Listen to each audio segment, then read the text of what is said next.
VS Code now includes built-in support for bracket pair colorization. This colors matching brackets, braces, and parens so you can more easily identify matching sets in a file. Now here I've already enabled the feature, and you can see that now all of my brackets and braces are being colored. And this can really help you identify the structure of highly nested code. So looking at this TypeScript method, for example, it's not too bad, but it might be a little bit confusing when you're looking down here to understand what all of the closing curly braces are corresponding to. With the bracket pair colorization, though, it becomes much more obvious. So looking at this closing yellow curly brace here, if I want to know which statement this corresponds to, I can just go and find the yellow opening brace up here. So with the bracket pair colorization, it becomes really obvious what's going on. And if you have more highly nested code, this becomes even more invaluable.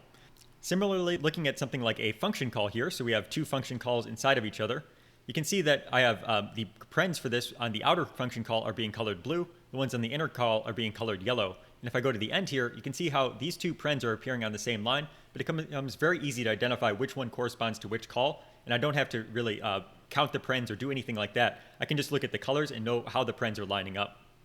Now, bracket pair colorization is built in, but it is disabled by default. It's quite easy to turn on though. So I'm going to open up the settings with Control comma or Command comma on Mac and search for bracket, color, and I want the editor bracket pair colorization enabled setting here.